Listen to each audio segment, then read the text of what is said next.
Hello friends, welcome to my channel truth of share market. So कल के लिए discuss कर लेते हैं स्टॉक्स। अगर आज की बात करें, जो हमने कल एनालिसिस किया था उसमें इन्फोसिस ने नेगेटिव डायरेक्शन में, रिलायंस ने नेगेटिव डायरेक्शन में सेकंड टारगेट हिट किए, जबकि रिलायंस हमारे फर्स्ट टारगेट जो पॉजिटिव डायरेक्शन के फर्स्ट टारगेट के राउंड ओपन हुआ, वापस नीचे आया एंड फिर उसने काफ़ी नीचे तक गया, है ना।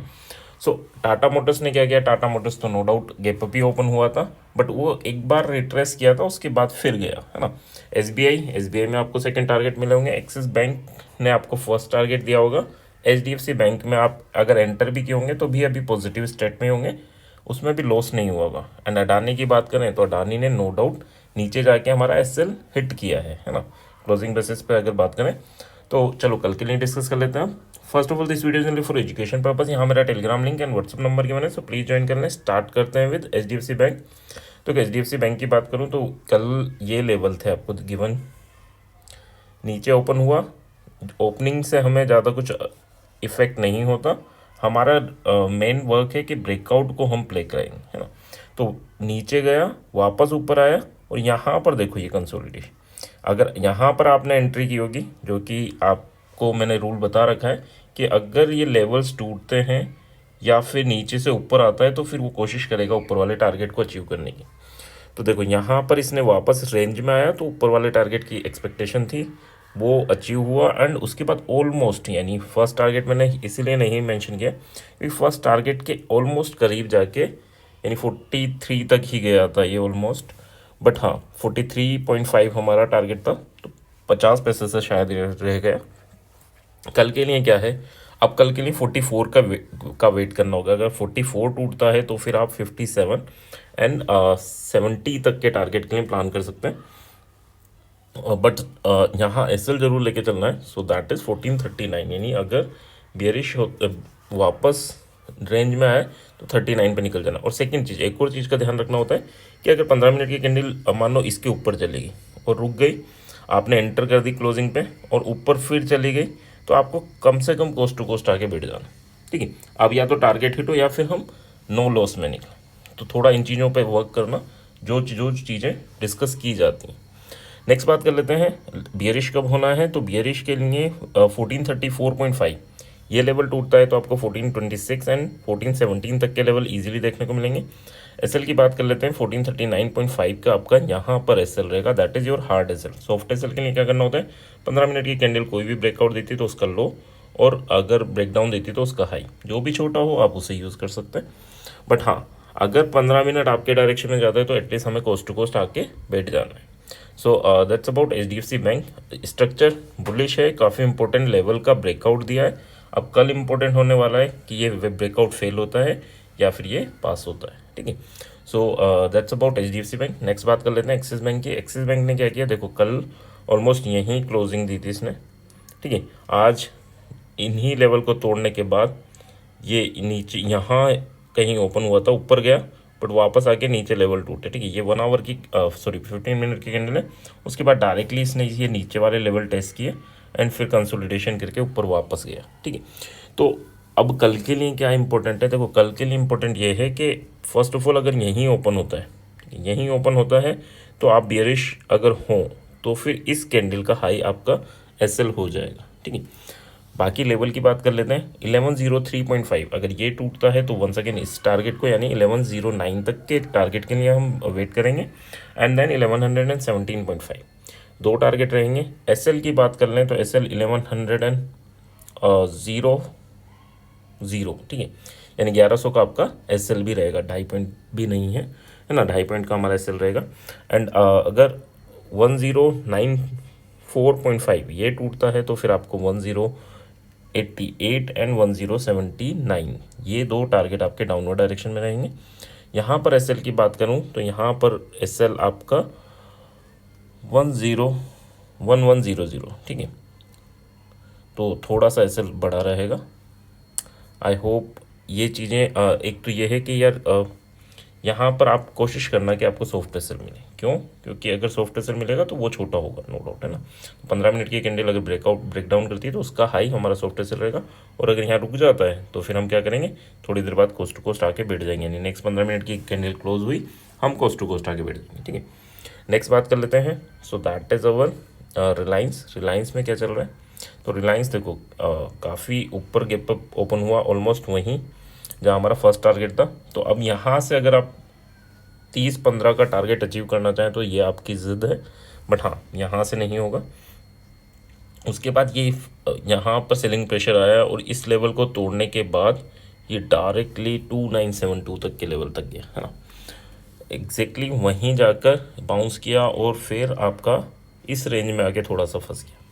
अब कल के लिए क्या है, 3002 अगर टूटता है तो 3013 और फिर 3025, ये दो टारगेट आपके रहेंगे। 2998, ठीक है, ये आपका एसएल रहेगा। 2994.5 अगर टूटता है तो फिर आपको 2984 एंड 297.5 आपका टारगेट डाउनवर्ड डायरेक्शन में रहेगा एंड 2998 यहाँ पर आपका एसएल रहेगा, ठीक है। So that's about Reliance. Next बात कर लेते हैं इन्फोसिस तो क्लियरली यानी ब्रेकडाउन देके डायरेक्टली आपके सेकंड टारगेट के भी आगे गया है।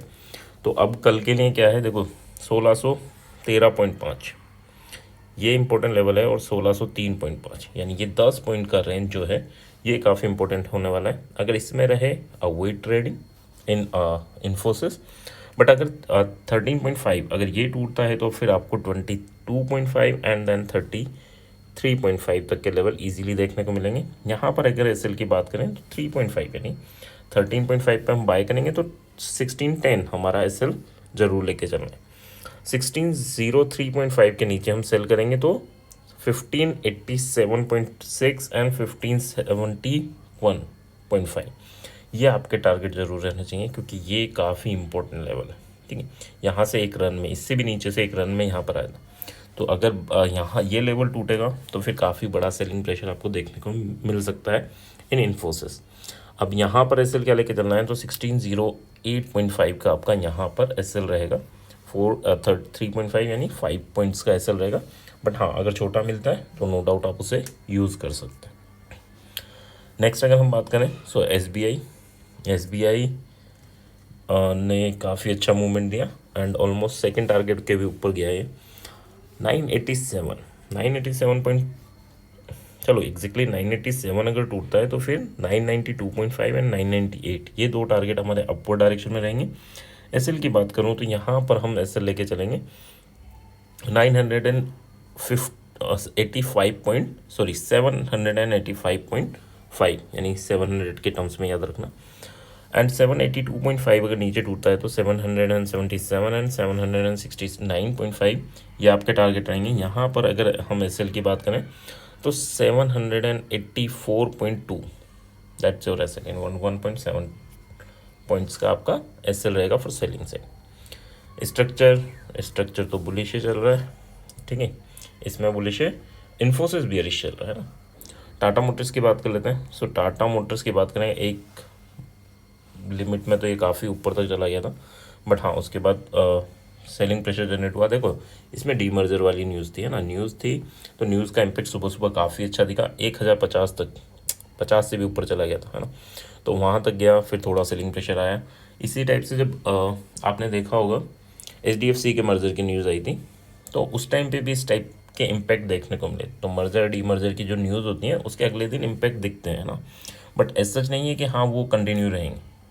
तो अब थोड़ा सा संभल के चलना और थोड़े से इसमें हम अगर ऊपरी लेवल पे मिलता है यानी वंस अगेन 1050 के अराउंड जाता है तो थोड़ी सी बेरिश ट्रेड जरूर ढूंढना है। इसमें काफ़ी हो चुका, तो अब यहाँ पर अगर हमें मिलता है तो फिर हम कोशिश करेंगे। अब ऐसा नहीं है कि 1050 गया हम सेल करके बैठ जाए, नहीं यार, है ना, यानी कहीं कंसोलिडेशन करता है और वहाँ पर अगर ये ब्रेकडाउन देता है तो काफ़ी बड़ा सेल ऑफ आपको देखने को मिल सकता है, वो चीज़ की बात कर रहा हूँ ना। सो अगर 1018 के नीचे जाता है तो 1010 एंड 1000 तक के टारगेट रहेंगे। यहाँ पर अगर हम एसएल की बात करें तो 1022 पॉइंट एग्जैक्टली 23 ही लेके चलना। एंड अगर 27 टूटता है, 27.3 टूटता है तो फिर आपको 37 एंड 47 तक के टारगेट देखने को मिलेंगे। एंड यहाँ पर भी एसएल आपका 22.5 का रहेगा, ठीक है। So that's about Tata Motors. Next अगर हम बात कर लेते हैं अडानी में क्या चल रहा है तो हाँ इसने हमारा एसएल जरूर लिया था। क्यों? क्योंकि देखो यहाँ पर ये नीचे क्लोजिंग दिया इसने क्लोजिंग दी रेड कैंडल ने, और फिर नेक्स्ट रेड कैंडल बनी, ठीक है। तो अगर आपने जितने वीडियो में बनाता हूँ उतने देखते हो तो फिर ये क्लियर होगा कि नेक्स्ट 15 मिनट की कैंडल होने के बाद, ये तो वैसे 1 आवर की कैंडल है, काफ़ी बड़ी कैंडल्स हैं, ठीक है। तो ये अगर इतना 1 घंटा नीचे रुक गई तो कम से कम हम कोस्ट टू कोस्ट तो आ ही गए होंगे, है ना। और अगर आ गए होंगे तो शायद कोस्ट टू कोस्ट निकल गए होंगे, नहीं निकले होंगे तो शायद एसएल ले लिया होगा ना। तो इन इन चीज़ों पे बहस नहीं, किसी का एसएल क्या होगा, कोई कोस्ट टू कोस्ट निकला होगा, ठीक है। तो बट हाँ, ये चीज़ याद रखना कि हाँ 15 मिनट की कैंडल नीचे क्लोजिंग देती है, आपने एंट्री ली और फिर नेक्स्ट 15 मिनट की बन गई, तो फिर हम कम से कम इस कैंडल के हाई पर तो आकर एटलीस्ट बैठ जाए, ठीक है, या फिर कोस्ट टू कोस्ट आगे बढ़े। चलो अब बात कर लेते हैं कल के लिए। कल के लिए भी वही लेवल इंपॉर्टेंट है, 3345। अगर ये टूटता है तो फिर आपको 3390 एंड 3440 ये टारगेट आपके रहेंगे। एसएल की बात करें तो 3328 या 25 का आप एसएल लेके चलना 20 पॉइंट्स का। 3305 अगर टूटता है तो वंस अगेन 3272 एंड देन 3240 ये आपके टारगेट रहेंगे डाउनवर्ड डायरेक्शन में। एंड यहाँ पर एसएल की बात करूँ तो 3328 यानी ऑलमोस्ट वही आपके 20 पॉइंट्स का एसएल रहेगा, ठीक है। बट यहाँ एक और चीज़ नोट करना कि काफ़ी इंपॉर्टेंट लेवल पे डबल टॉप स्ट्रक्चर बना चुका है, टूटेगा तो काफ़ी बड़ा मूवमेंट आएगा और नहीं टूटेगा तो ये फिर धीरे धीरे यहाँ तक जा सकता है, ठीक है। सो दोनों ही याद रखना। रेंज में भी अगर आप देखेंगे तो काफ़ी दिन हो चुके हैं, और अगर 1 आवर की कैंडल्स है ना, अगर ये भी नीचे भी टूटता है तो फिर भी अच्छा मूवमेंट आने की उम्मीद है। So that's about Adani. 20-20 point का एसएल जरूर लेके चलना है। आई होप यहाँ तक छोटी सी एनालिसिस पसंद आई होगी। अगर पसंद आए तो प्लीज़ लाइक एंड कमेंट जरूर किया कीजिए, क्योंकि कमेंट करेंगे तो थोड़ा ग्रो होगा चैनल, है ना। मुझे भी उम्मीद रहती है कि हाँ यार वीडियो बनानी है ना। और अगर व्यूज़ नहीं आते तो फिर ये रहता है यार कि बनाए या नहीं बनाए, है ना। सो अगर आपको जेन्युइनली अच्छी लगती है तो प्लीज़ कमेंट जरूर किया कीजिए, कुछ नहीं यस नो कुछ भी लिख दिया कीजिए, सो दैट ये रहे कि हाँ यार लोगों को पसंद आ रहा है ना। नहीं आ रहा तो नो लिख दीजिए, मैं चैनल बंद कर दूंगा, ठीक है। सो दैट्स सफिशेंट, ठीक है। बट हाँ कुछ ना कुछ कमेंट जरूर करना है। आई होप यहाँ तक पसंद आया होगा। पसंद आया तो please like and comment. Thank you.